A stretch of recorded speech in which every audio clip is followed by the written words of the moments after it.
Welcome to the IDP Plus Advice Show for Week 14. We'll be talking about snaps and playing time. We'll be talking about alignments. We'll be talking about injuries. We'll be talking about waiver wire pickups. So lots to talk about. Let's get started.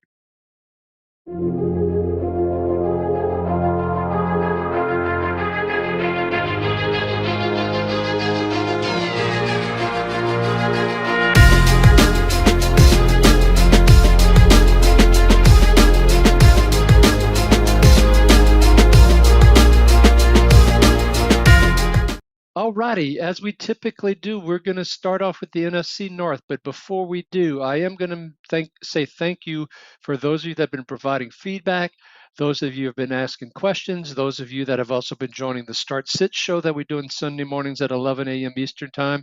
Thank you very much for joining and being so active as part of this process. Really appreciate that. Also going into week 14, let's start with talk with buys.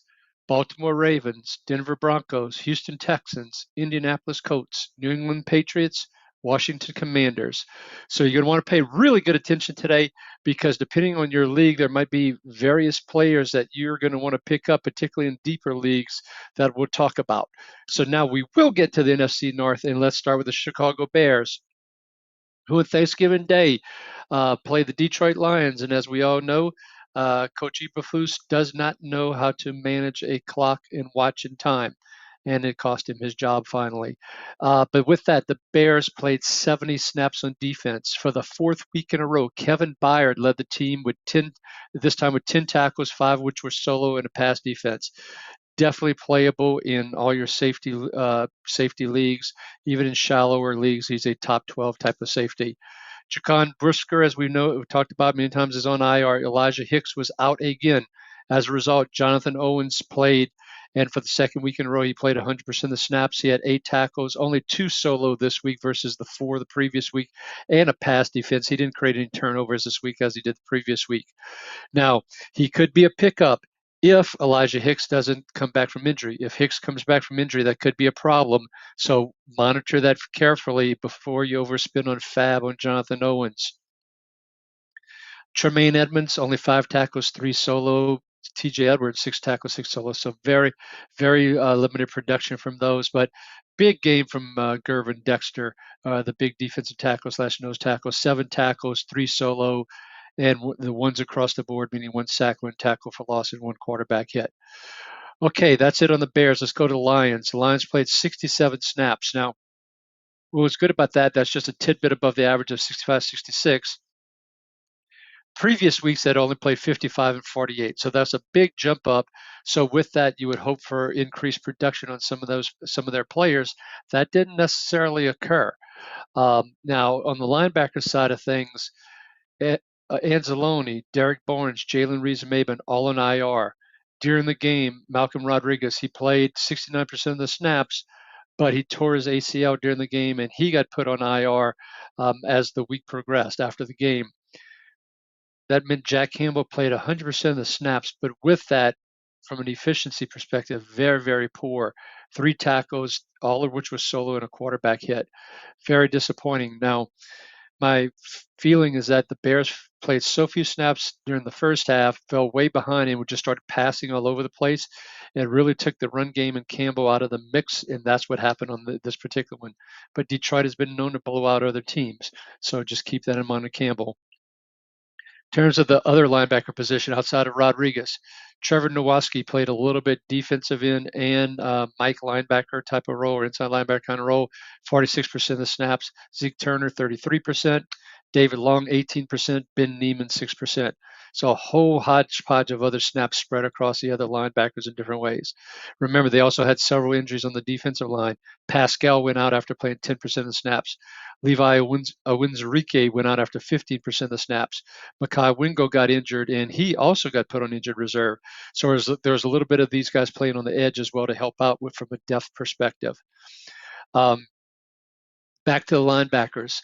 They signed Quan Alexander off the Broncos practice squad. And if you've been following along, we've been talking about Denver and Quan Alexander and so forth. So my prediction right now is you have Campbell still playing close to 100% of the snaps. But in that number 2 linebacker position, I expect a kind of a rotation between David Long and Quan Alexander as the year progresses, but not necessarily this coming week because Quan just got added to the roster. So it'll probably be David Long and some of these other guys that I mentioned. None of these folks are worth playing right now unless something significantly changes. The second linebacker role has had a lot of rotation through the year, through last year with Aaron Glenn. So I'm not putting a lot of stock in the second linebacker role.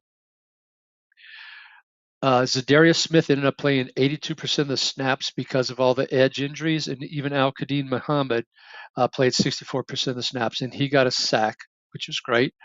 Zadarius Smith had 3 tackles, a solo, one of which was solo, 1.5 sacks, a tackle for loss, and 3 quarterback hits.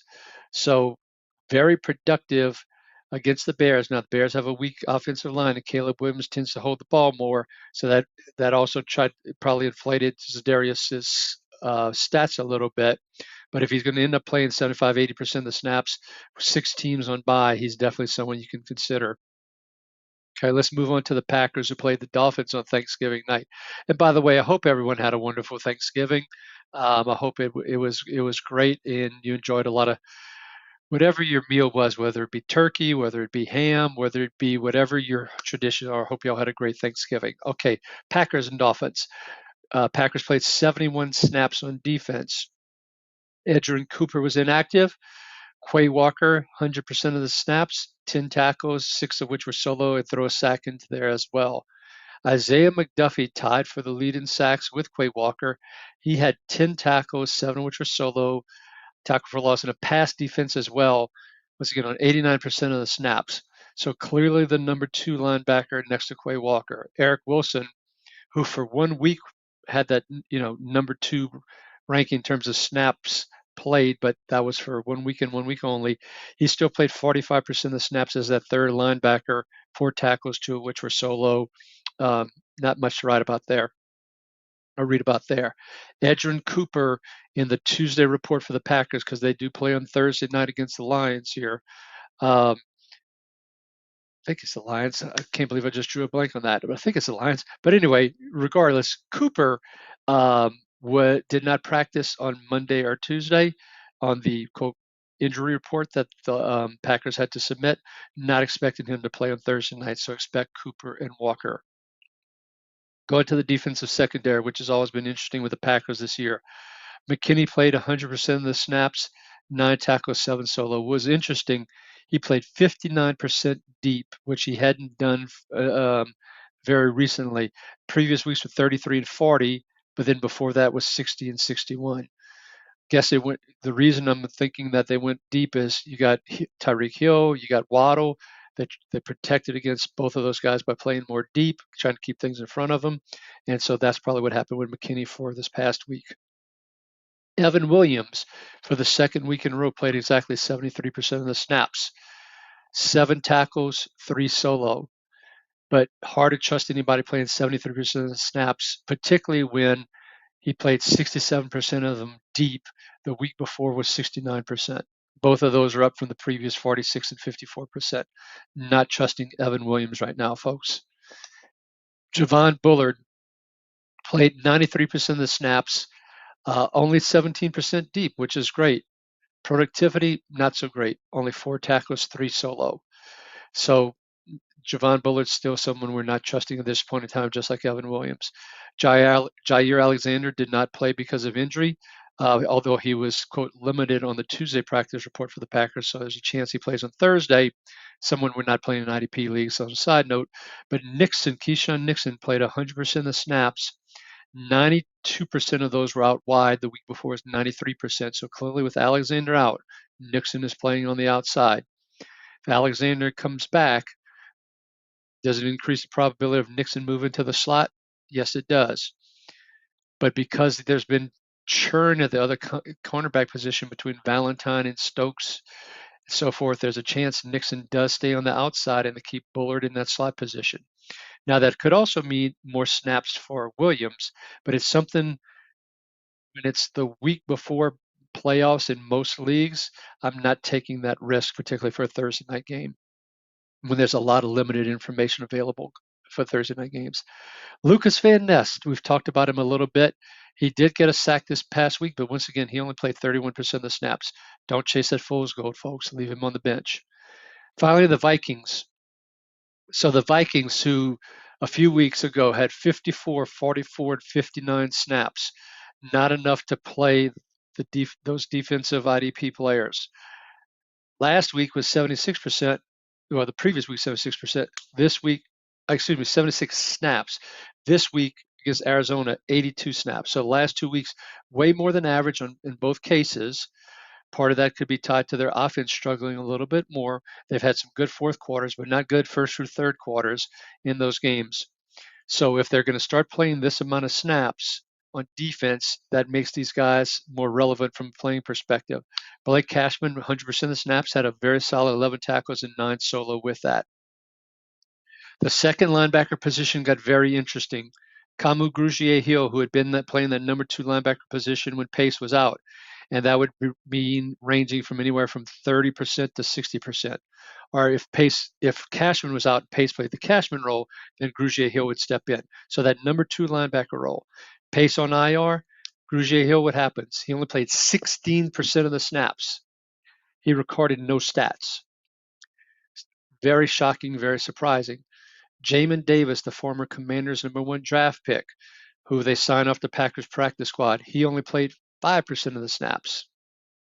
So what happened? Cam Bynum jumped all the way to 100% of the snaps when he had been playing in the 80s for the most part. Josh Metellus, surprisingly, was still at 79%.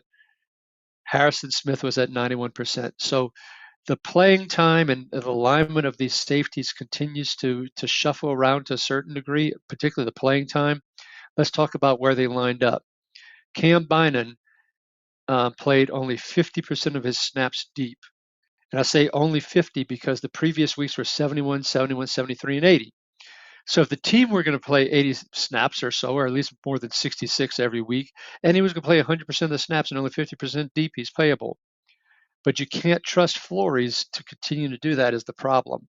So just manage your expectations.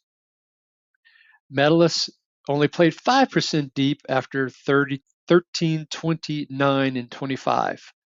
So he continues to not play deep most of the time, but he's still in that 80% range, which really hurts from a productivity perspective.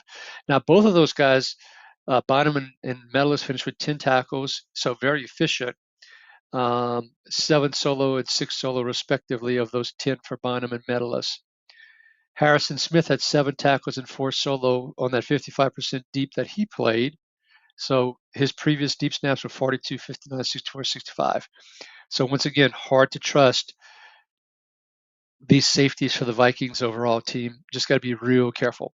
Lastly, on the Vikings, Patrick Jones played 60% of the snaps. He did have 6 tackles, 3 which were solo, but he's been a yo-yo for playing time. 60 this past weekend against Arizona, but it was 38, then 75, then 23, then 33. Hard to trust that as well. You can't play Patrick Jones, everybody. Quick plug for IDP Plus. You can see the 20% off. We still have that promo code of props. You get 20% off if you use that. I encourage you to subscribe to our IDP Plus. Great tools, great rankings. A lot of this data and information I get from our tools and data on IDP Plus. I do use PFF as well for some of the positional alignment stuff, and I want to do a shout out for them every week when I do use their data. But IDP Plus, 20% off, folks. Great information there. Please come join us. Okay, let's move to the NFC East. Commanders versus the Titans. Commanders only played 55% only 55 snaps on defense. Boy, I'm struggling with that today. Sorry, everybody. 55 snaps on defense. Mike Sainristil played 100% of the snaps. He led the team with 7 tackles. Usually not too good if your outside corners leading your team with tackles. He had 7 tackles, 4 solo, and 1 pass defense. He did play 93% of that 100% out wide. As we've talked about last couple of weeks, and the good news is Marshawn Lattimore has been practicing, It was stated by their coach that he is expected to play this coming weekend. The big question is, if Sanders still moves to the slot and they keep St. Juice in the lineup along with Lattimore, Sanders still major tick up in where he would rank and where we should be playing him. Question is, does he stay on the outside to keep Noah Igbenamane on the inside and St. Juice goes to the bench? That's the big question. For a period of time, I've been going back and forth on this one. Right now, Sanders still is playing so well on the outside and St. Juice is not, that I'm leaning now towards Sanders still staying on the outside. We'll get a good read this coming week, and we'll talk about it next week. You could play Sanders still either way, but you're staying away from those other guys in very deep leagues.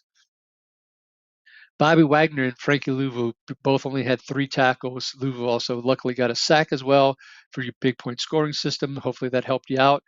But they just didn't play enough snaps on defense with those 55 snaps. Shout out for Deron Payne, 1.5 sacks over the last 2 weeks. Seeing that productivity starting to increase from Deron Payne that we've seen in the past.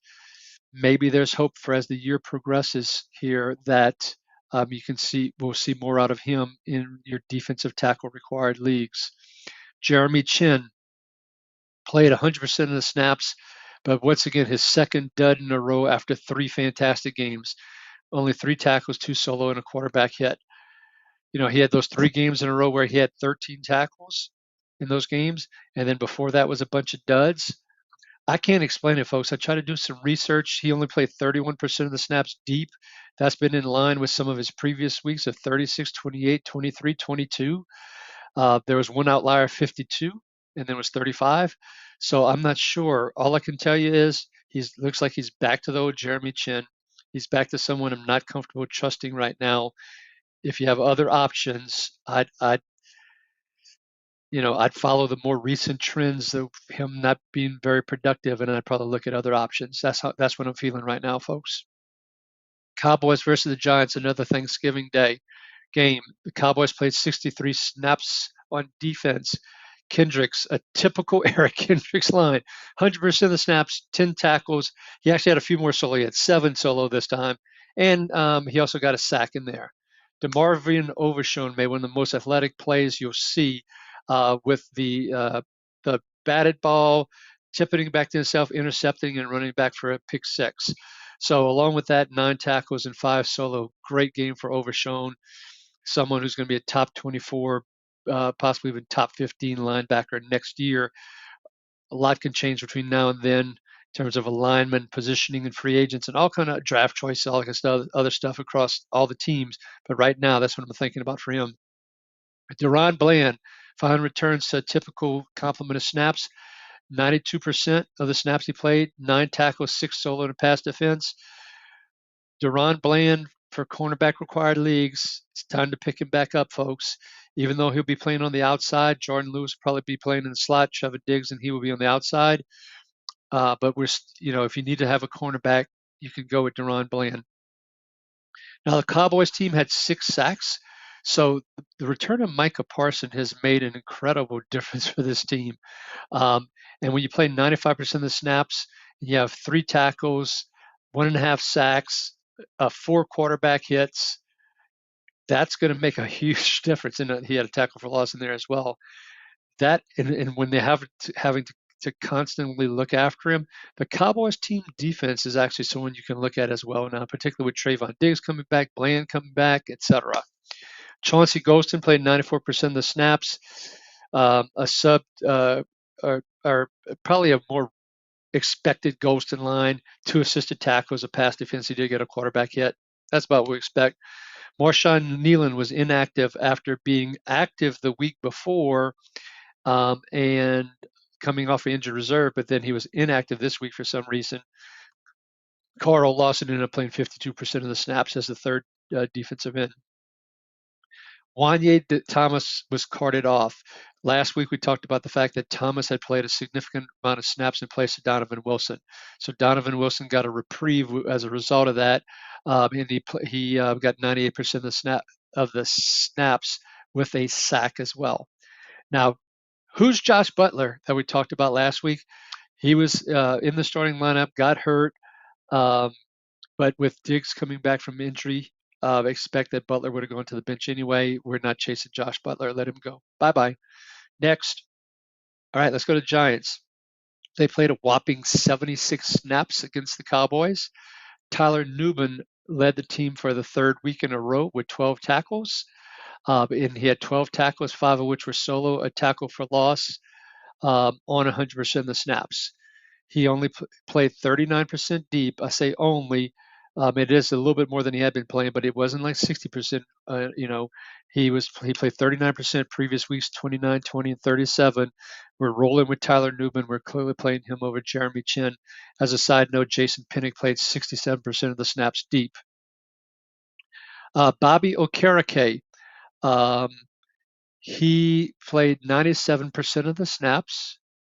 He had 9 tackles, 5 of which were solo, 2 tackles for loss, and a pass defense. So considering 76 snaps, you would hope for a tidbit more, but not the end of the world. Where it was disappointing was Micah McFadden with 79% of the snaps. Usually when he plays 79, 80, 81%, he usually has 8, 9 tackles kind of thing. Against the Cowboys, he only had 4 tackles, only 1 of which was solo and 1 pass defense. And of course, the biggest bad news, unfortunately, for the Giants is that Dexter Lawrence injured his elbow and he is out for the year. He was put on injured reserve. For those of you who are interior defensive line, defensive tackle required leagues, I know it's a huge loss. There's players like Kalijah Cansey, Christian Barmore that you probably look to in his absence who might be available in your leagues. Wrapping up the NFC East is the Eagles versus the Ravens. The Eagles had a great game against the Ravens. Let's talk about Zach Bowen. He played 100% of the snaps, and he had 13 tackles, 8 solo, half a sack, which I thought he should have gotten the full sack for, but I digress. 1 tackle for loss and a quarterback hit. Now, last week I told you I was worried that Bowen would play more on the edge because in the couple of weeks before he had gone from 9, 2, and 8 on the edge to 15 and 23%. That was not a good trend. We didn't want to see that. The good news this week, he was back down to 7%, and that clearly contributed to his IDP stats and the success he had. So, good news. And we'll talk about the edges here shortly after I talk about Nakobe Dean, who played 96% of the snaps. He did miss a play because of an ankle injury. He led the team with 10 tackles, 5 of which were solo. He did leave the game briefly, but was right back in. Nolan Smith. Now, back to the edges. He played the most snaps that he played all year, and that was he played 81% of the snaps. That was up from 61% last week, which was the most that he had played. And with that, he was extremely productive. 8 tackles, 3 solo, a sack, tackle for loss, quarterback hit. So the 1 trifecta, but that comes along with a sack. So great news there. Of course, Brandon Graham went on IR. Josh Sweat played 71%. Josh Sweat is someone we also want to have on our roster from an edge perspective. For you deep dynasty league players, Jalix Hunt played 49% of the snaps, and he played quite well, even though he didn't really contribute much in the stat department. But he's someone that if you have a taxi squad or a very deep dynasty roster, it's time now to pick him up if he's out there and add him to the end of your benches right now, folks. In the secondary, Reed Blankenship left the game with a concussion after playing 71% of the snaps. Well, Tristan McCullum played 29% of the snaps. 71 and 29, that's your 100%. That means direct replacement for him. McCullum had 4 solo tackles, 1 pass defense. Now remember, the Eagles have been playing a lot of that 2 deep that Fangio's been using this year. So even if Blankenship is out, do not run to pick up Tristan McCullum. You'll get Blankenship type stats. That Blankenship in a couple of games has been propped up by a big play like an interception. But in general, particularly tackle-heavy leagues, we don't want these guys. Jalen Carter played 99% of the snaps after previous week's 84 and 100. They're using the heck out of him. And some weeks it's going to be rough on interior defensive linemen. But this week, 4 tackles, 3 of which were solo, a sack, 3 tackles for loss, 2 quarterback hits. You're playing Jalen Carter every week, folks. You got to play him, okay? Cooper DeJean He only played 78% of the snaps against the Ravens, which is down from what he had been previously playing. However, we shouldn't have been surprised by that. And if you use one of the tools that we have at IDP Plus, you would see that Ravens do not give up a lot of points to cornerbacks. Um, and the reason is they use a lot of 2 and 3 tight ends, not a lot of 2 wide receivers. That third slot cornerback isn't always on the field for the defenses. DeJean was off more than he had been the past several weeks. Now, DeJean does have a favorable schedule looking forward for most of the rest of the season here. So I actually picked him up proactively because someone had dropped him going into this week to add him on my bench to be able to use him as the year progresses, just to let you know how I play that one. Okay, and I hope you didn't chase the fool's gold. That was Milton Williams that I talked about last week. So hope you listened to me. All right, so let's move on to the NFC South now, and let's start with the Bucs versus the Panthers. The Bucs played 71 snaps in the overtime game. Levante David, played 100% of the snaps and led the team at 8 tackles, 6 solo. KJ Britt left the game with an injury and played 20% of the snaps, but he had no stats. I double checked, there was no stats for him, so nothing in the 20% he played. J.J. Russell played 61% of the snaps with 5 tackles, 4 solo. Now remember, when Servasia Dennis went out, well, KJ Britt started as near 100%. And then it was KJ Britt and Servasia Dennis. And then Servasia Dennis gets hurt, and it was KJ Britt again. And then it became KJ Britt and JJ Russell. But then it was just KJ Britt again. And now Britt is out, and they use Russell during the game. My reason for going all that was they don't have a lot of confidence in KJ Britt, and they keep on looking for opportunities to supplement him and his run defense and not necessarily his pass defense. So they signed Levi, or he goes by Vi Jones. They signed him to the 53-man roster actually before the last game in deep, did I say deep leagues? And if you have room for it, he is worth a little bit of a gamble to put Levi Jones on the end of your bench. He may play ahead of J.J. Russell. Definitely don't put him in your lineups, folks. Let's see how this potentially plays out. But deep leagues, Levi Jones potentially. Okay, I think you get the point. Rare chance, but if you need a deep dart throw, that's it. Jordan Whitehead went on IR. Tyquise Smith was inactive with a knee issue as we move into the Bucs secondary. Mike Edwards, back home in Tampa Bay, replaced Whitehead, but he left with an injury after playing 43% of the snaps.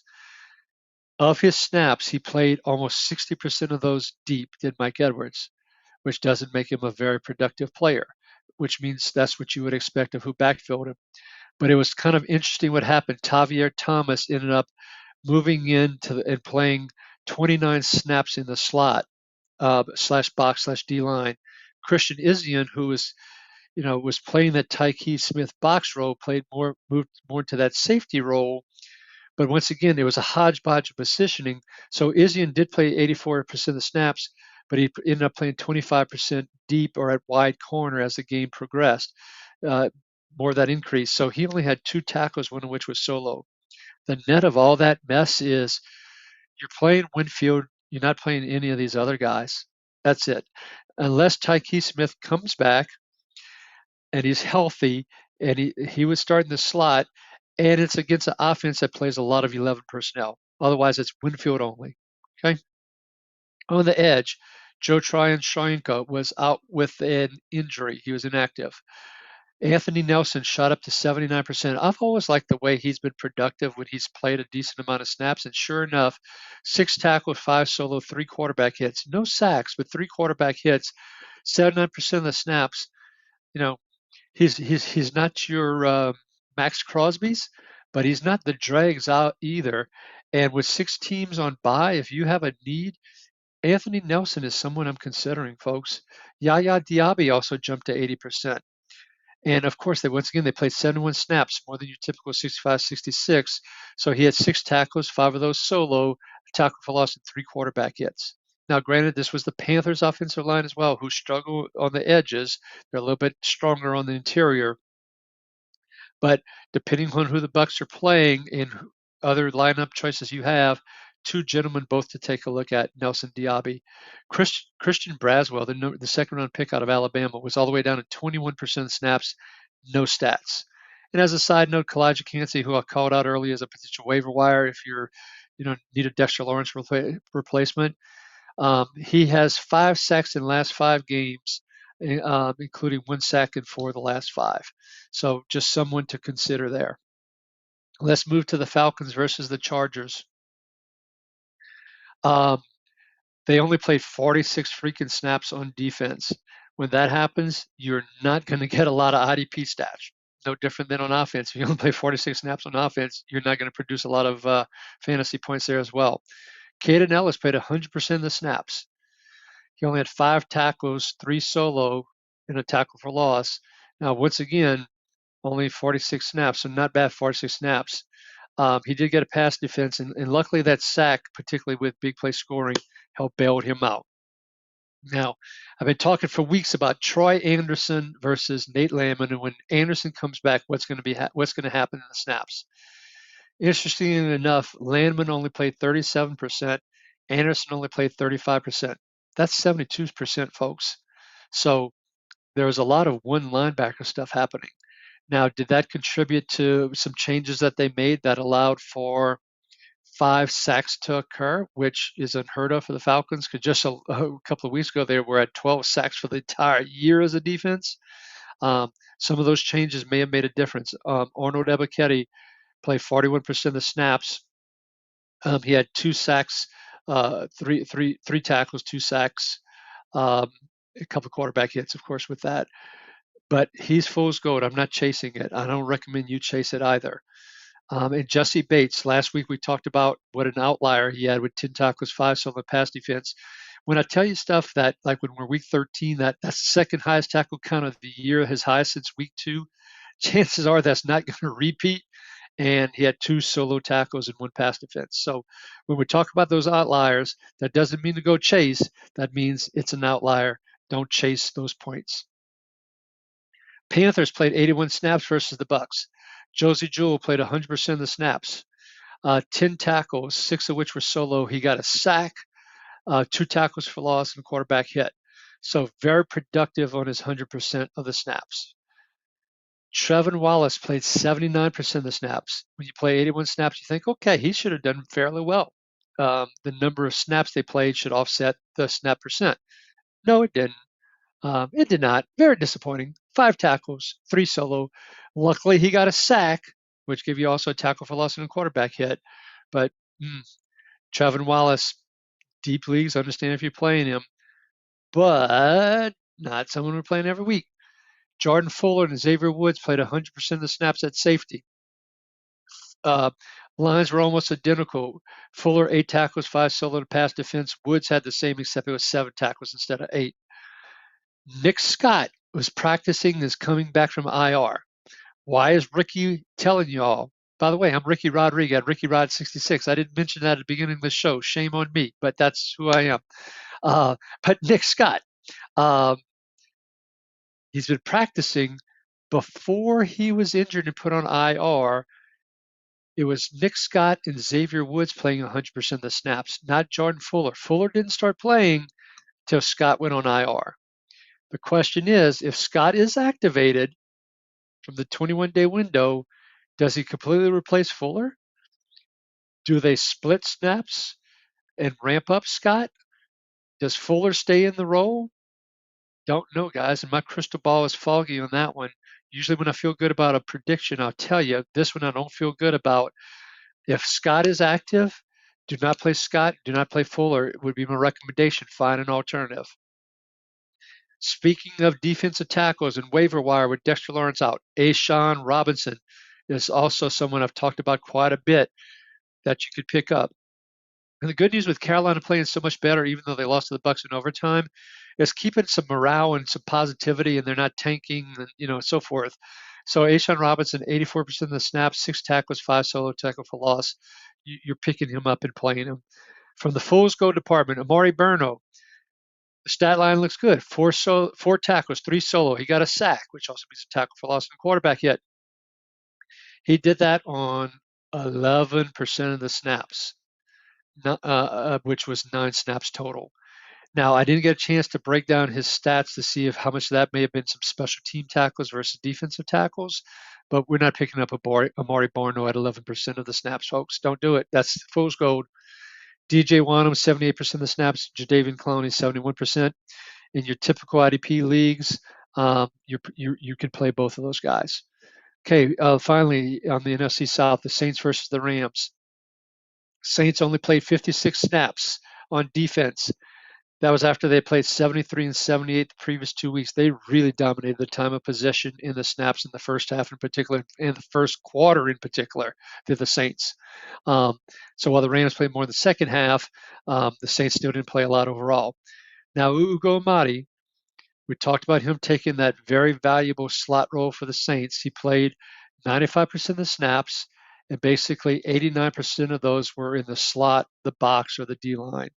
That's productivity in the Saints defense. He had 9 tackles, 8 solo, 1 pass defense. He led the team in tackles. Alontae Taylor, who used to play that very valuable role, who we've been talking about, has been playing more on the outside, played 100% of the snaps, 5 tackles and 3 solo, which is okay, but once again, it's okay because they only played 56 snaps. Maybe he can get to a better line if they play 66 snaps or a little bit more as they had been playing. But you got to be careful about playing Alontae Taylor because he played 89% of the snaps at outside corner. That's not going to be productive for you folks in the long run. Pete Werner played 88% of the snaps. Demario Davis 100% of the snaps. Demario Davis, who had double-digit tackles the week before, was down, even though he played 100% of the snaps, was down to 3 tackles, 2 solo. So that brief period is like, hey, maybe Demario Davis has some energy. We'll see some improved stats as the year progresses. Very disappointing. I don't think we could play Demario Davis at that age. That 1 week was probably an outlier, unfortunately. We look other places. Will Harris played 100% of the snaps, but he's Will Harris. Steady Eddie kind of guy, 6 tackles, 5 solo. That's about what you get from him. Tyrann Mathieu, the Honey Badger, only played 75% of the snaps. He did leave with an injury. The Coach Rizzi, said that he is expected to be fine for this coming week. And with that, we are going to move to the NFC West, and we are going to talk about the Cardinals.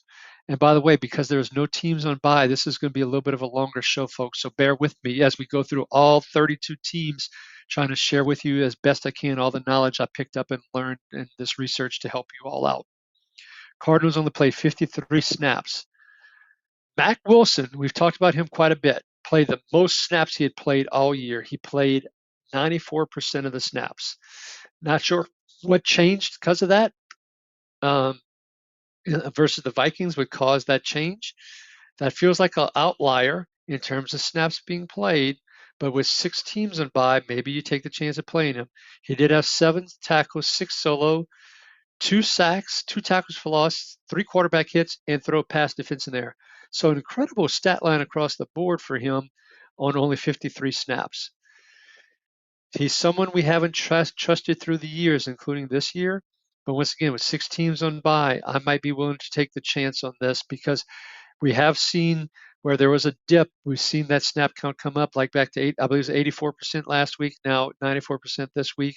Probably worth taking a shot on. Kaiser White played 100% of the snaps, but he's Kaiser White, and on such a limited snap count of 53, he only had 6 tackles. He did get a sack, though, which was great.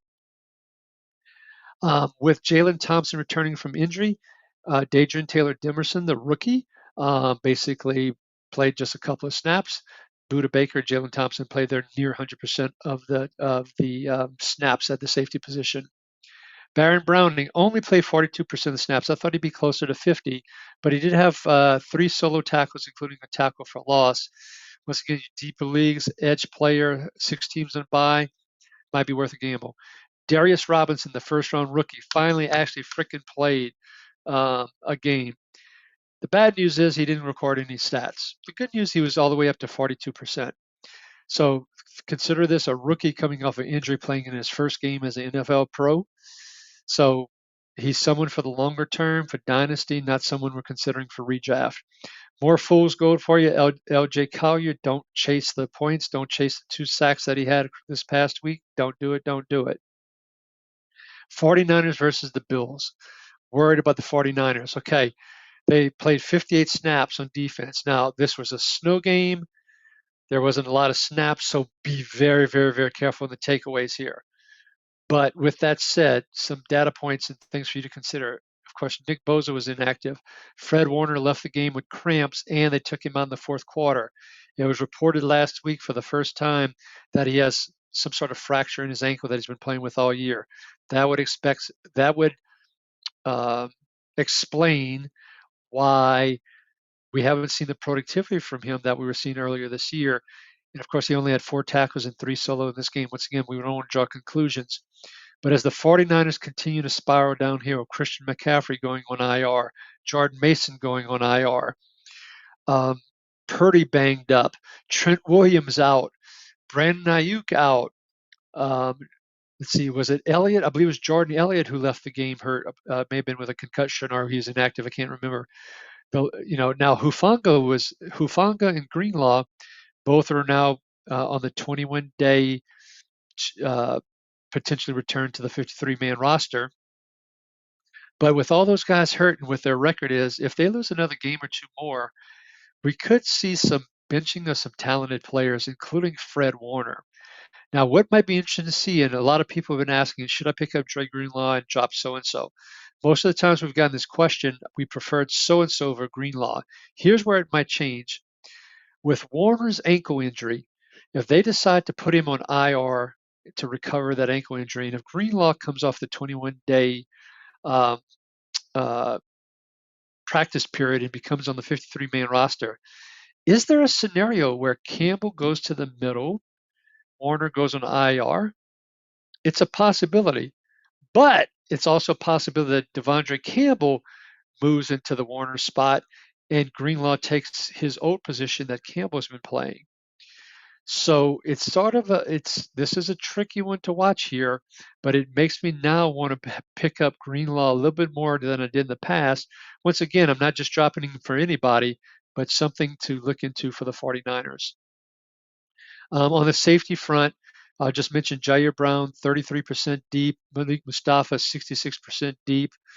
Jair Brown is the person playing closer to the line. Mustafa's deeper.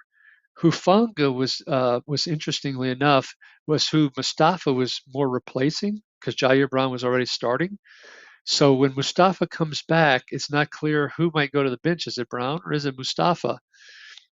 So once again, another thing to be careful about in the 49ers safety position, particularly as we start getting the playoffs. If you hear Hufanga's activated, you might want to wait a week and see how this plays out. Otherwise, you could be taking a big risk. Rams versus Saints. Christian Roseboom, 90% of the snaps he played. He had been playing in the 70s. Part of it was because the Saints probably target the running backs so much out of the backfield, Kamara, as well as the tight ends.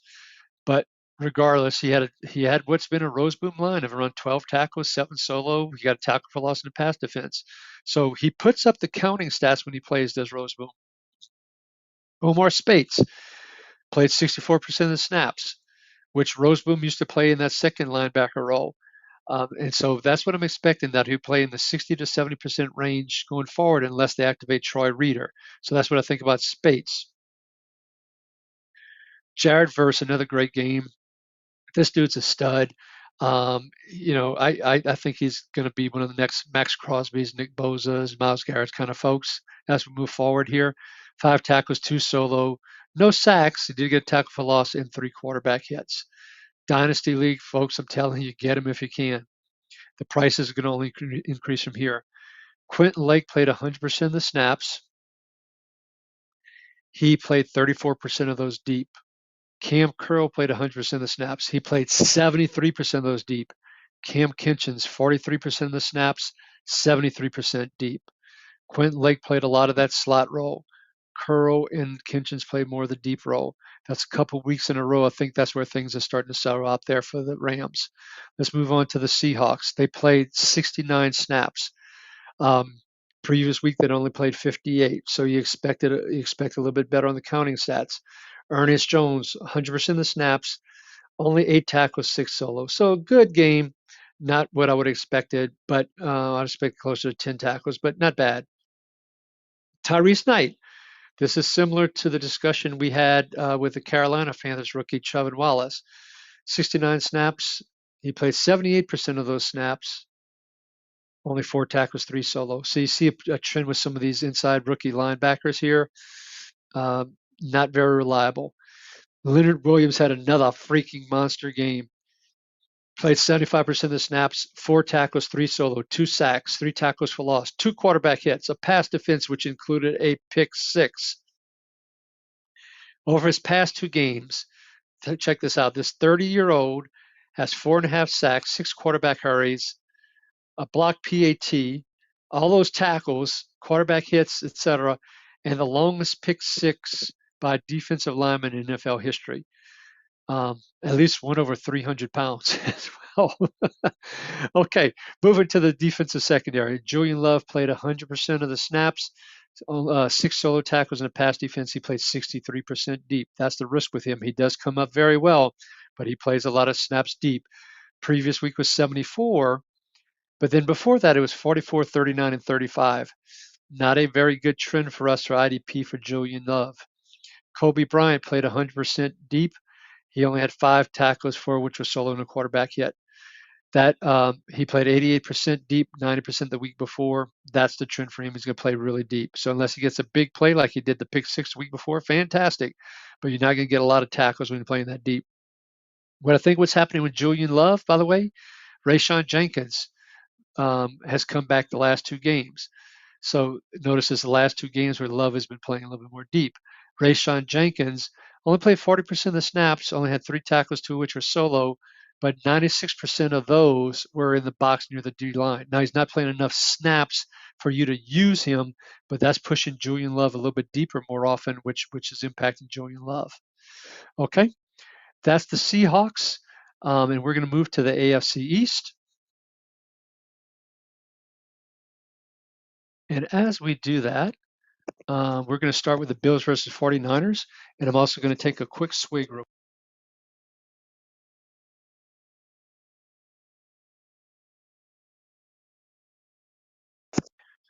Okay, in that snowball, excuse me, in that Snow Bowl, the Bills only played 48 snaps. Once again, in that snow type of game with those few snaps, be careful about takeaways. But there's one really big one. Paying attention, I hope. Been warning you all. Good news is Terrell Bernard still played 100% of the snaps.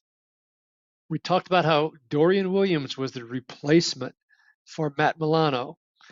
The question was, when Milano came back, would they ease him back in? Would they timeshare it? Well, they didn't. Milano played 77% of the snaps at that number 2 linebacker position. But Ricky, that's only 77%. Well, they ended up using different alignments because of the Snow Bowl, because of the big lead. They went to more defensive backs. It was also Milano's first game back. But the real telling point, Dorian Williams played a whopping 0% of the snaps on defense. Not a zilch, 0, none. So it's Bernard and Milano until one of them gets hurt again, and then it'll be Dorian Williams coming back in. You cannot play Dorian Williams, folks.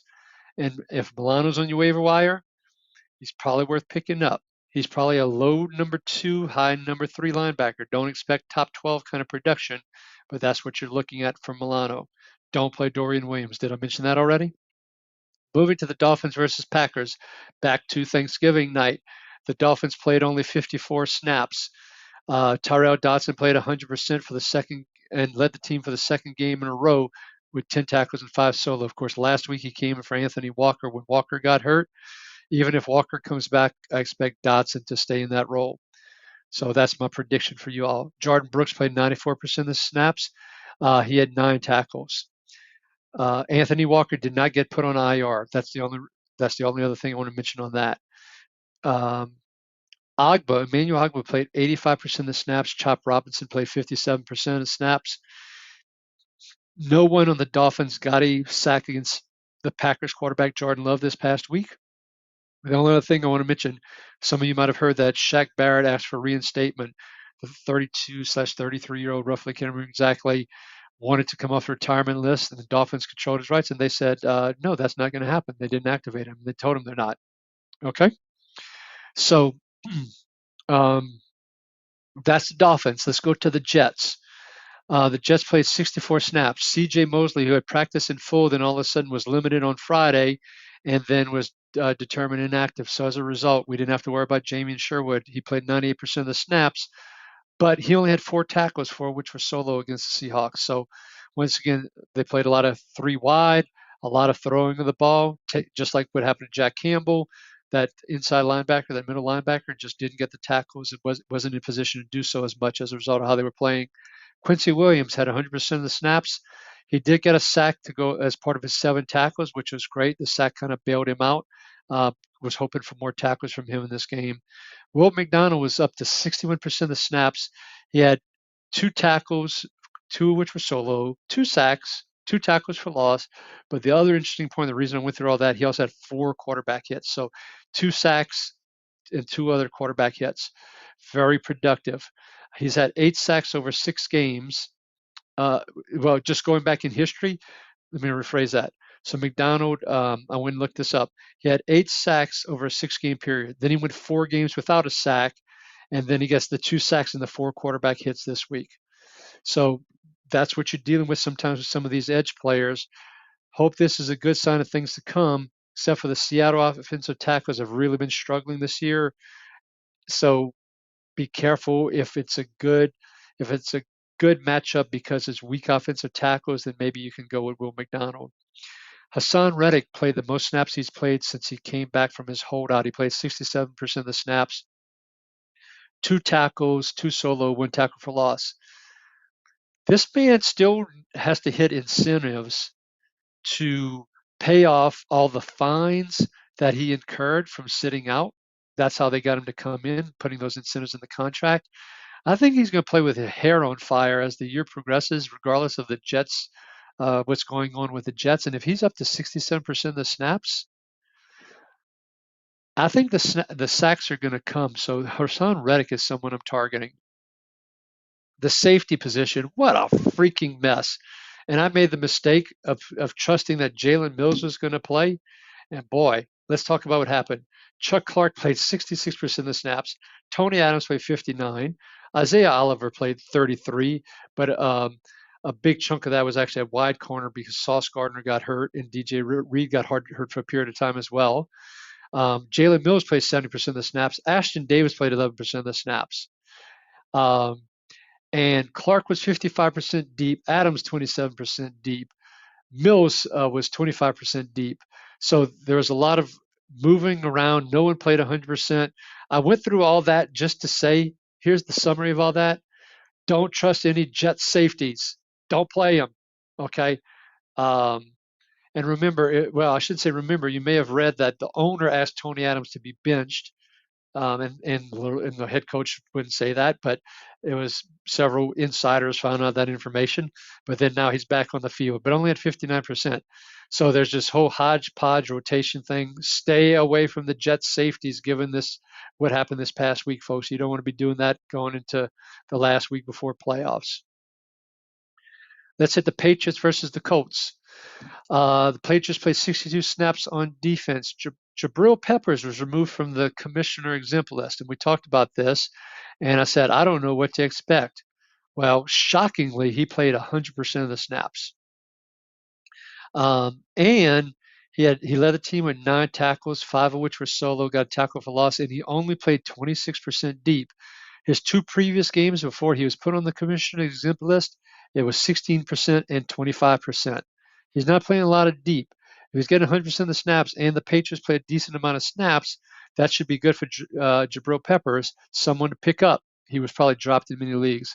Kyle Duggar played 100% of the snaps. He's finally looking healthier again. He had 8 tackles, 5 solo, tackle for loss, pass defense. He only played 27% deep.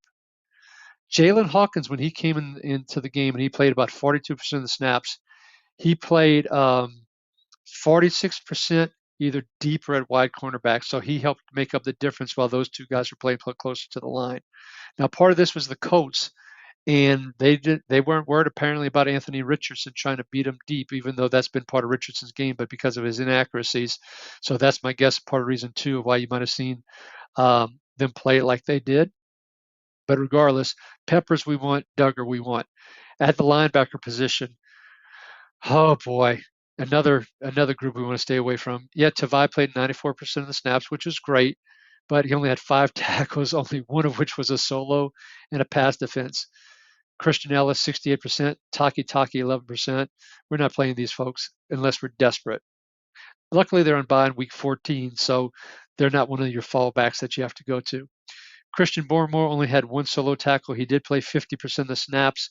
Back to Dexter Lawrence replacement. If Christian Barmore's out there, someone picking up. It might be hard to put him on your bench because of the bye and having so many people on bye, but try and get Christian Barmore. All righty. We're going to move to the AFC North, everybody, and we're going to talk about the Bengals versus the Steelers. The Bengals played 69 snaps on defense. Boy, there's been a lot of noise. Their defensive coordinators under fire. When you score, I forget the exact stat, but like 38 points and you go 0-4 in those games, or it's something along those lines. Your offense is doing the job. Your defense is not. That's not going to be good for the defense coordinator. On top of that, we talked last week about the comments that were even done on the air by, I believe it was Troy Aikman, about how old they're getting and they're trying to get younger and more speed in there. So, got kind of some things we got to be careful about there. So Logan Wilson first. Let's talk about him. He was inactive. Akeem Davis-Gaither comes in and plays basically, he played 99% of the snaps, so basically 100% of the snaps, and was very productive. So the linebacker positions, the way that Bengals defense worked, whether it be Logan Wilson, whether it be Pratt, whether it be Davis-Gaither, they're going to put up the counting stats if they play enough snaps. And Akeem Davis-Gaither, 13 tackles, 4 which was solo, and 1 quarterback hit. So if Logan Wilson's out again, you're picking him up and you're playing him. Okay. Sam Hubbard, 49% of the snaps. We've been talking about this. This is a trend that continues. He only had 1 assisted tackle and 1 quarterback hit. If you haven't dumped Sam Hubbard a long time ago or tried to get something, even like a late round draft pick in dynasty leagues, for someone who likes his name or is a Cincinnati fan, you're in trouble if you haven't done that by now. It's over with. Joseph Asai, 54%. Miles Murphy, 38%. Miles Murphy, by the way, according to PFF, has not had good pass rush win rate stats. So even though he's a former number 1 pick, he might be in the lines of a Peyton Turner, Logan Hall, etc. People with that late first round pedigree that aren't panning out. The safety rotation has it almost ended, close but not quite. Jordan Battle started and played 75%. Von Bell, 26%. Now, Battle only had 5 tackles, 1 of which is solo, which isn't that very productive. It was even announced during the broadcast how Battle was starting ahead of Bell now, and back to this whole youth movement now that's going on. But it had been closer to 50-50, 40-60. This was 75-25. If you're desperate, Battle on your bench, but he's not demonstrating the productivity that we need to trust him and put him into our lineups. Let's go to Cleveland Browns, that very good Monday night game. From a scoring perspective and a pick 6 and some defensive stats and all, so some of that was pretty good. So let's talk about the Browns, the 66 snaps they played, the linebacker story. Jordan Hicks played 95% of the snaps. The other team with 12 tackles, 5 solo. Mohamed Diabate, 74% of the snaps, but very inefficient. 4 tackles. They were all assisted tackles and 1 pass defense. Devin Bush, 50% of the snaps, 5 tackles, 2 solo, a tackle for loss, and got away with a face mask. That wasn't called. Grant Delpit only played 85% of the snaps because he left the game with a concussion. It was spotted from the eye in the sky. They told the referees to take him out. I didn't see him going back into the game. No word yet, but there's a risk that with that concussion, he might not play. So have alternatives available. Juan Thornhill was inactive, and as they've kind of done, it's been this rotation at this other safety position next to Delpit. McLeod, 58% of the snaps. Hickman, 68%. We're not playing either one of those guys, folks. Okay, going on to the Ravens versus the Eagles. They played 56 snaps at the Ravens. Now, what's interesting is previously 69, 82, 72, 69. So for 4 weeks in a row prior to this, they'd been playing way more than average. Against the Eagles, they only played 56 snaps. Roquan Smith returned from injury, which was great news. He played 100% of the snaps, 11 tackles, only 2 of which was solo, which was interesting, but he did get at least a half a sack as part of that. The linebacker position, time to bench Trenton Simpson if you hadn't already. If you took a chance playing him again, warned you last week, but now I'm telling you, folks, don't play him. Chris Board outsnapped him 54%. Malik Harrison plays multiple positions, but Malik Harrison plays 68%. Trenton Simpson only played 39% after I think he was 43% the week before, which was really shocking because Roquan Smith was out. So right now we cannot play Trenton Simpson, everybody. Now, Malik Harrison, that 68%, he only had 2 assisted tackles because a lot of that, he played a little bit more on the outside as well, not just in the box. Played more a little bit more the edge because Kyle Van Noy was inactive. So, and Chris Board at 54%, that's not enough to play him either. So you play Roquan, you're not playing any of these other guys. Kyle Hamilton, I know y'all want to hear about what's up with Kyle Hamilton again. He played 100% of the snaps. That was the good news. Only 4 tackles, only 3 of which were solo, and nothing else to go along with it. He played 45% of the snaps deep, and it was called out a lot during the game once again against the Eagles, how he was playing deep, and you could see it on the field. The previous weeks it was 65 and 55% deep, but prior to that, we talked about it a little bit last week. It was 14, 14, 13, and 16 deep. Clearly, right now they are playing him deep to protect the secondary, to protect against these deep passes and so forth, because he's their best defensive player. That means it's going to kill his productivity. Darius Washington only played 57% of the snaps deep, which was more than what Hamilton played, and less than in the previous week. Darius Washington played 77% deep. So that was some of the changes with the safeties there. But it's hard to trust him, even though he had 8 tackles, 6 solo, 2 tackles for loss when he's playing 57% deep. But 6 teams on bye. That's all I'll mention. Okay, let's go to the Steelers versus the Bengals to wrap up the this AFC division. The Bengals scored 38 points against the Steelers, which was really shocking. Now, there was a pick 6 as part of that, but let's talk about some of the players. Deshaun Elliott, 90% of the snaps played this week after 91% the week before. And then prior to that, he was only 75, 70, and 75. Good news is he's back into that 90% range. And he is very efficient when he plays. So he had 11 tackles and 7 solos. So at 90%, and the way they use him in the box, he can be played at 90%. We haven't talked about Minkah Fitzpatrick on these podcasts, and there's been a reason why. It's because he just doesn't produce very much the way they're using him. He did have 6 tackles, 4 which were solo. But let's talk about his deep alignment over the last 4 weeks. 64% most recently, then 54, 59, 64, working backwards from there. He's playing deep so much. Elliott playing closer to the line. Someone that take out Elliott for Casey on a few obvious passing situations, which is happening less. So that's why Fitzpatrick isn't getting the stats. It's that simple. Okay. At linebacker position, Peyton Wilson, 56% of the snaps. Landon Roberts, 34%. Now, Peyton Wilson only had 3 tackles, one of which was solo. He did get that scoop score for TD when he picked up the fumble that I believe was Herbig caused, Nick Herbig. Don't chase those points. He's not playing enough snap count wise to put him into the lineup. The points are boosted by that touchdown. Don't fall into the trap. We're not playing Peyton Wilson yet. We love him for Dynasty, but we're not playing him yet. We're certainly not playing Landon Roberts, a side note.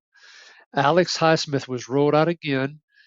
Nick Herbig played in the 70%, I think it was 72% of the snaps in his absence. Preston Smith was up to 40%. DJ Watt was around 90%, if I remember correctly.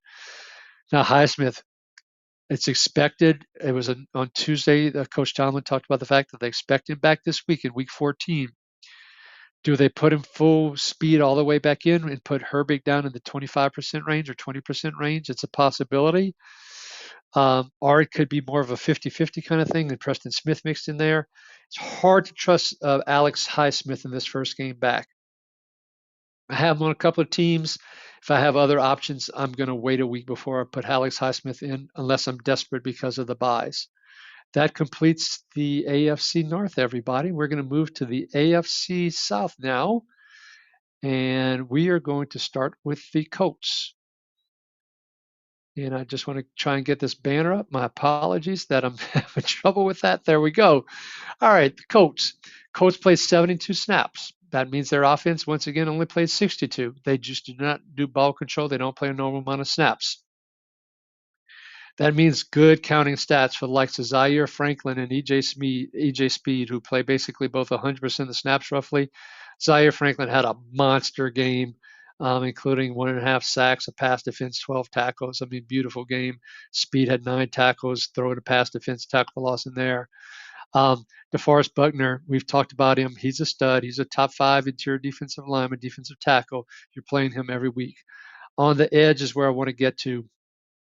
Tyquan Lewis played 32% of the snaps, roughly the same he played in his first week back the week before. Kwity Paye, though, is back up to 68%. He was in the 50s last week. And with that, he had three tackles, all assisted, but he did get a half a sack, which is good. Dayo Odiengbo, 67% of the snaps. Leatu Latu only played 40% of the snaps. That was down from 60 and 69% the previous 2 weeks. So major drop down. I didn't see any injuries reported. Unfortunately, this is coming out before we see the Wednesday practice report for the Colts. If he's not on that list, that seems to signal a significant shift in his playing time, everybody. So be careful about playing Latu right now. Kenny Moore only had 2 solo tackles.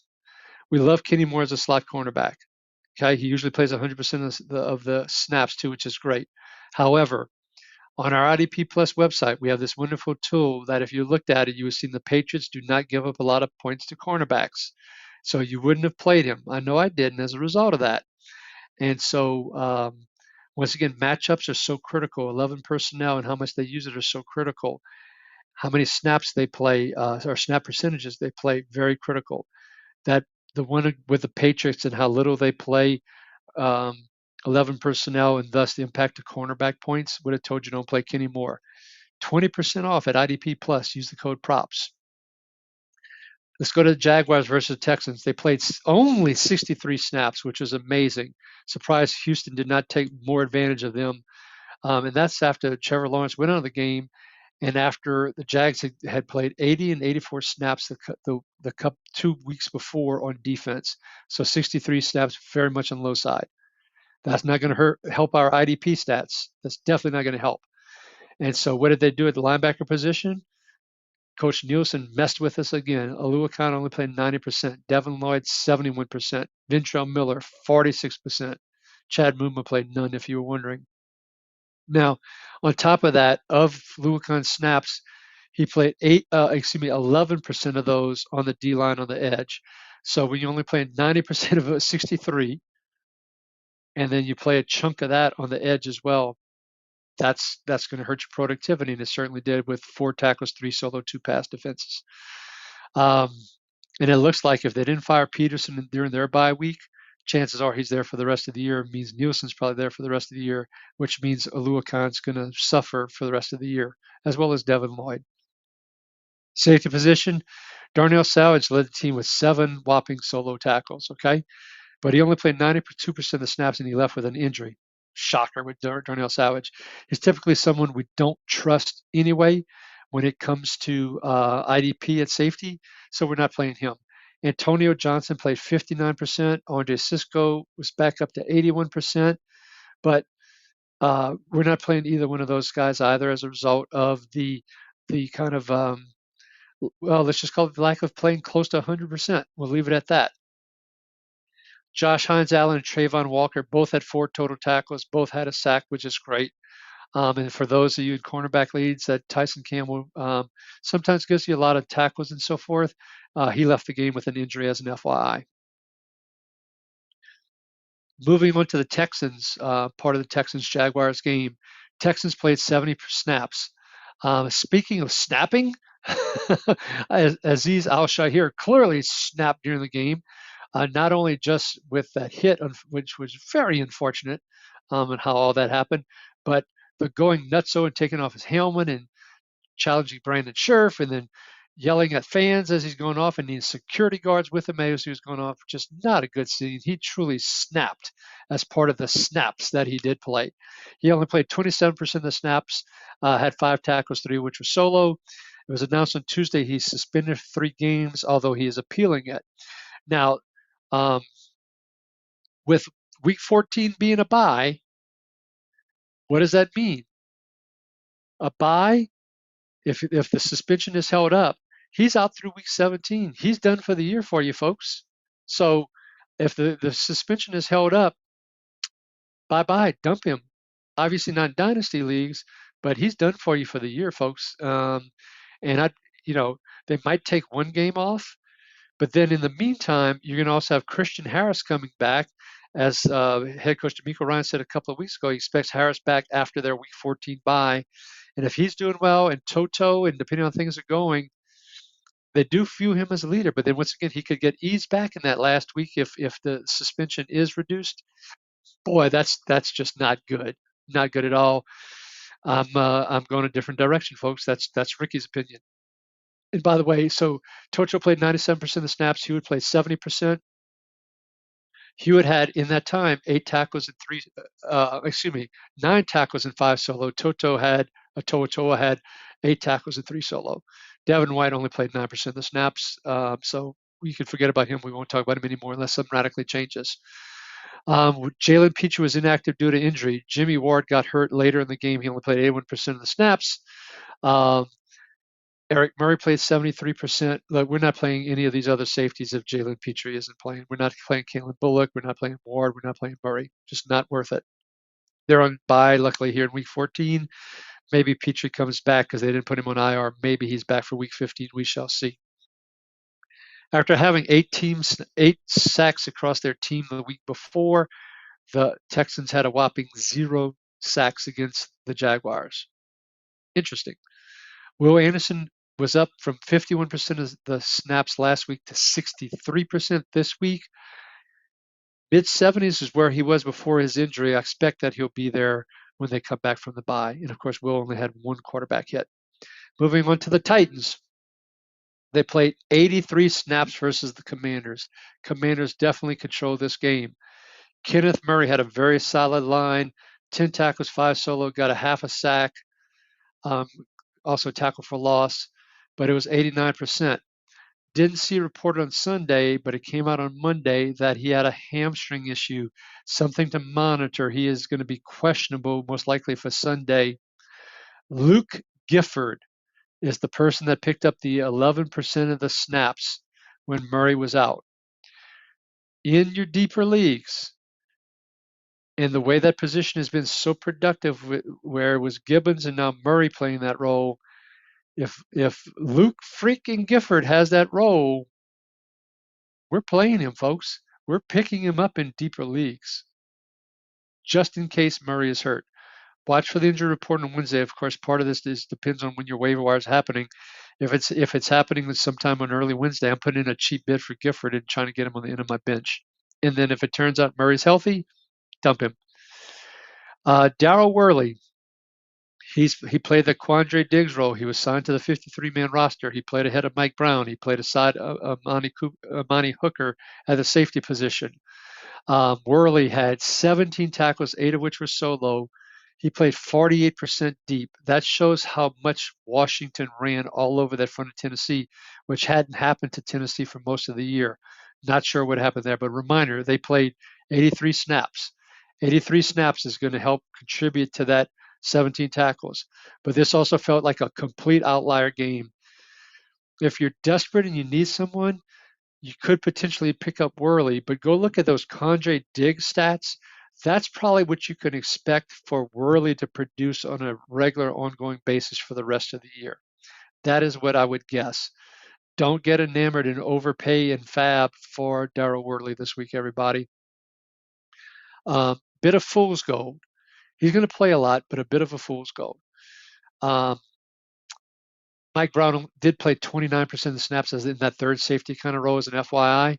Jeffrey Simmons was healthy and only played 70% of the snaps, 9 tackles, 5 solo. Another one of these top 5, top 6 defensive tackles that we're playing every week, everybody. Despite that Tommy John type of elbow surgery, he's proven he could play through it, so we're playing him. For those of you in cornerback leagues that rely on Roger McCreary because he plays in the slot, he too was reported to have a health issue. So you want to monitor that if you're using him in leagues where you're playing him as a cornerback or a defensive back.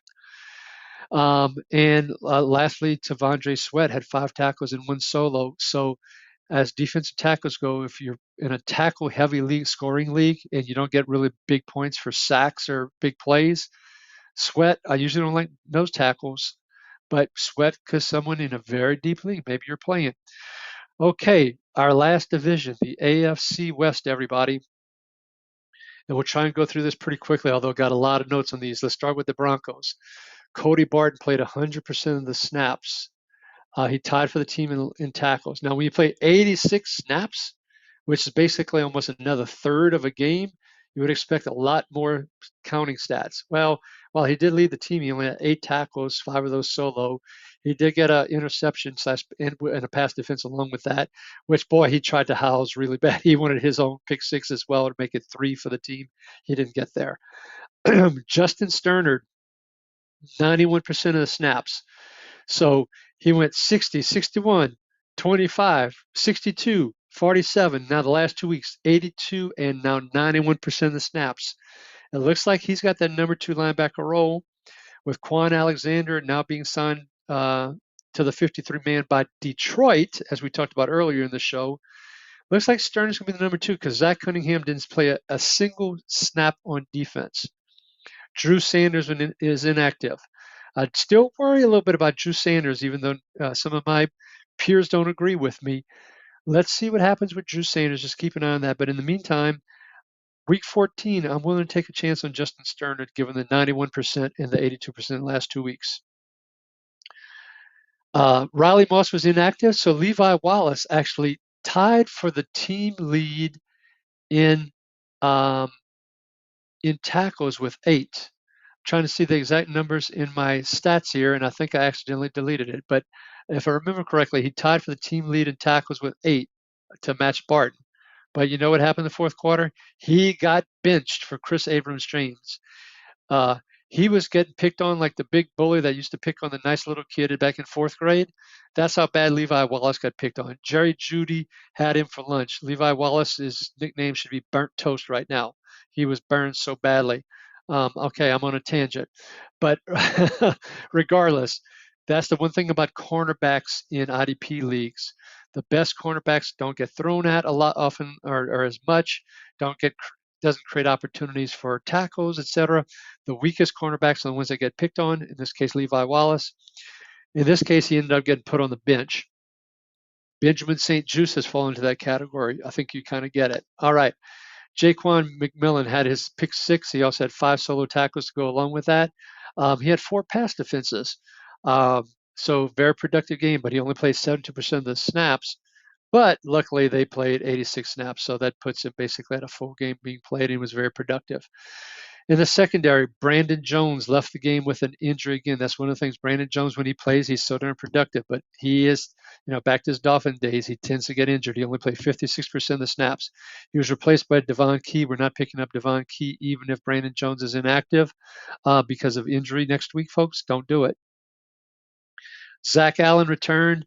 5 tackles, 2 of which were solo. 4 quarterback hits. Didn't quite get the sacks, but we love Zach Allen. We were playing Zach Allen every week.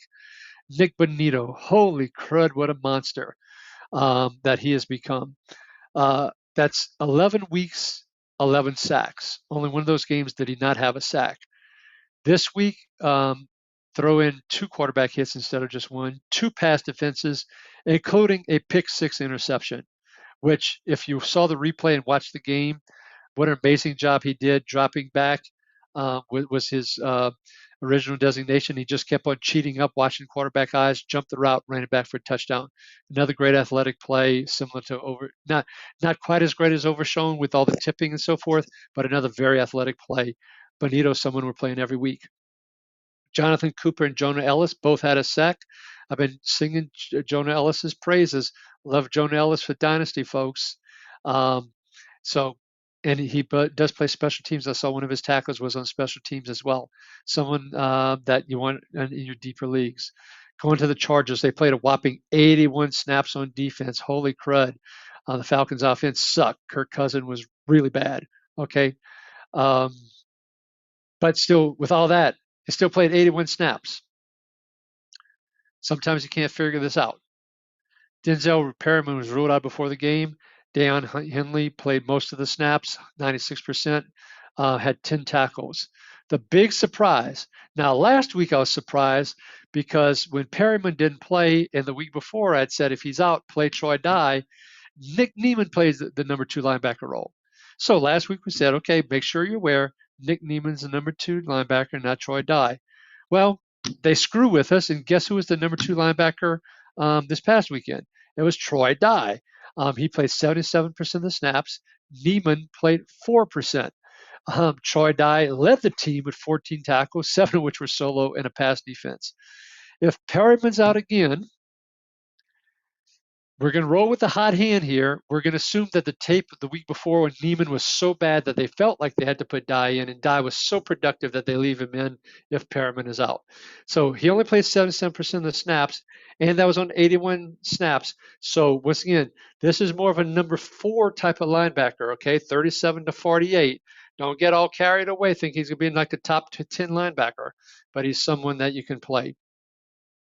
Derwin James, 10 tackles, 5 solo, 2 tackle for loss, 1 pass defense. Let's talk about Kyle Hamilton versus Derwin James. Usually the top 2 safeties off the board along with Winfield. So let's call them the top 3 depending on which league you're in this past year.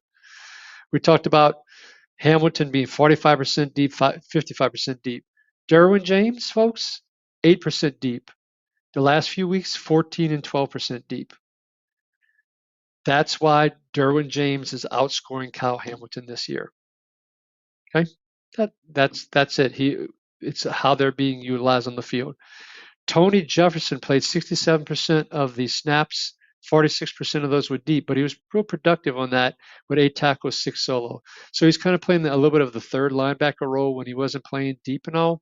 But it was Elijah Moden, as we speculated here last week, who ended up playing 100% of the snaps. Moden played deep 73% of the time. So hard to trust Moden. He's had some interceptions this year, which is great, which helped prop up some of his points, particularly in big play scoring. But at 73% deep, we can't trust him. He had 6 tackles, 5 which were solo on 81 snaps. So that's not that great putting it in perspective. We're not playing Elijah Moden. Marcus May, he got an interception, boosted his points up. Don't go chasing those points. He only played 26% of the snaps. Now let's talk about the big 4 edge players. Been warning you guys about Bosa's injury, and he's going to start playing more snaps. Joey Bosa in this case. Khalil Mack, same thing. He was coming off an ankle injury. He was going to ramp up. So what happens? Bosa's at 73%. Mack's at 70%. Tui Pelotu, I think I finally said it correctly, was all the way down to 40%. So no sacks in the last 2 weeks as those snap counts from Mack and Bosa have continued to go up after Tuli T had 6 sacks in the 3 weeks before that. So no sacks the past 2 weeks. That playing time is down. Bud Dupree, who I called out as a fool's gold when he had that great game a couple of weeks ago, was down to 27% of the snaps. So we're playing Mack. We're not thrilled about playing Joey Bosa, but if he's going to be in the 70% range, he has a chance of getting you a couple of big plays that could help you out. But we're very careful about playing Tuli T as we go forward here for the rest of the year. Notice I didn't say if, until Joey Bosa gets hurt again, poor guy. All right, 2 more teams to go. Chiefs versus Raiders. Chiefs played 68 snaps. Now, what's interesting, The last 3 weeks has been 68, 62, and 73. Prior to that, 58, 55, and 52, making Chiefs players unusable. Now, if we're starting to get back into this, 60 range, at least in this case, more than normal, playing more than average at 68, we can consider playing these guys. And so Bolton played 96% of the snaps on 68 snaps. And guess what? The guy was productive for you. 11 tackles, 10 of which were solo, and a tackle for loss. Tranquil, he only played 75%, though. Can't play him, particularly with the risk of the low snap count if the offense goes back to maintaining that ball control kind of mindset they had. But Tranquil, 75% of the snaps, only had 5 tackles, 3 solo, 2 pass defense. While I was telling you guys it's hard to play Chiefs, I told you guys play Chris Jones because you don't want him on the bench when he has one of those big breakout games. Well, guess what? Thanksgiving Friday, he figured everybody and their brother was watching. He had a massive game. 6 tackles, 3 solo, 2 sacks, and the TFLs and quarterback hits that came along with that. Monster game. You want him in your lineup. You need him in your lineup for when he has those big games in these defensive tackle leagues. You keep on playing him. Shamari Connor played 74% of the snaps this week, right in line with what he's been playing the last couple of weeks. 7 tackles, 6 solo. Of those, he played 100% of those in the slot or in the box. So, but it's just not quite enough volume there at 74%, similar to Tranquil, that we can trust playing Connor. Najee Johnson. This one pissed me off because I took a chance on him.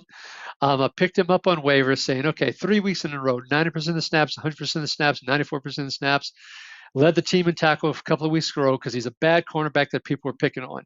Well, the Chiefs finally figured out he's a bad cornerback, and he only played 19% of the snaps.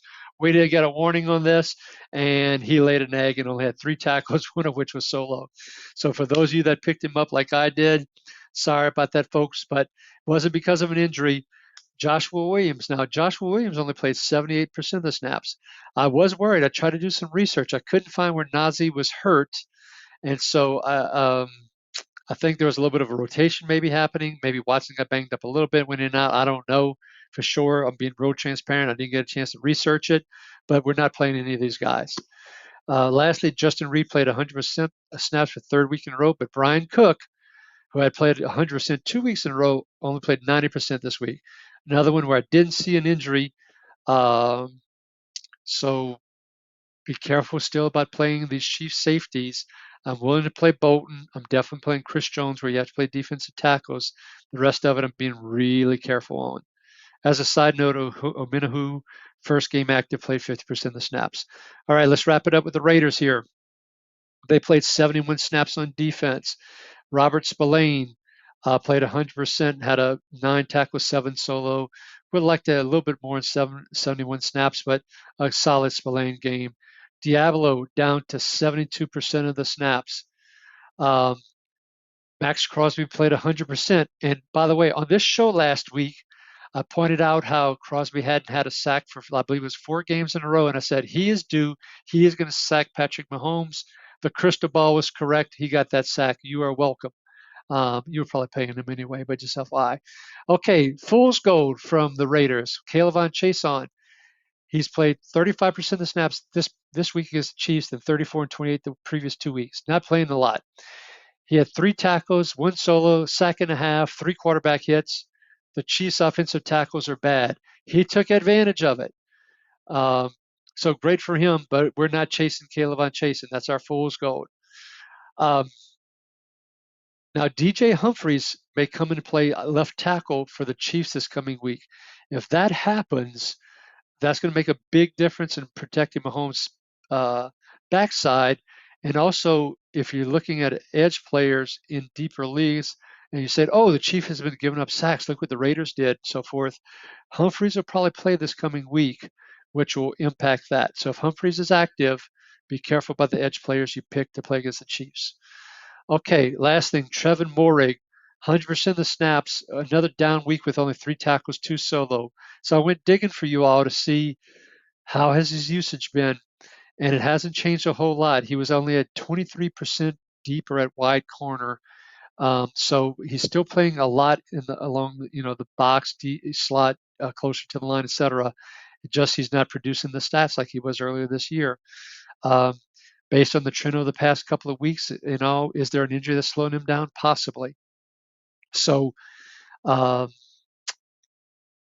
him if you're desperate, but someone I'm maybe looking for another option here. And with that, at almost an hour and a half mark, we are done. Let me summarize for you a few waiver pickups and all that we talked about. We talked about people like Barmore and Kalijah Cansey at defensive tackle. Didn't mention Cam Hayward, another potential one to pick up. On the edge, Nolan Smith, Yaya Diaby, Hassan Reddick, excuse me, and Anthony Nelson. At safety, Jonathan Owens, but be careful about Elijah Hicks. Jabril Peppers, Deshaun Elliott, Darrell Worley. At the linebacker position, names such as Luke Gifford, Akeem Davis-Gaither, Isaiah McDuffie, Mac Wilson, Dre Greenlaw, Matt Milano, Omar Spites, Troy Dye, all people to be on the lookout for. And in deep leagues, Levi Jones. Okay, I had to do that for fun. Okay, that'll bring us to a close for this week. Once again, please leave your feedback below. And I'll be trying to check questions in the evenings on Wednesday night, Thursday night, and beyond that, join us for the Start Sit Show, 11 a.m. Eastern Time on the same IDP Plus YouTube channel. Please check out our IDP Plus Bets channel as well, where, as I've mentioned many times, people are making good money. And with that, let's call it a wrap. And by the way, if you sign up for IDP Plus, use the 20% off code PROPS. Come join the family. With that, be kind to one another. Be safe. Hope to see you on Sunday at the Start Sit Show, and good luck in Week 14. Thank you for watching the IDP Plus YouTube network. If you enjoyed this video, give it a thumbs up and don't forget to subscribe to our channel. Be sure to tap the bell icon to get notified whenever we upload new content.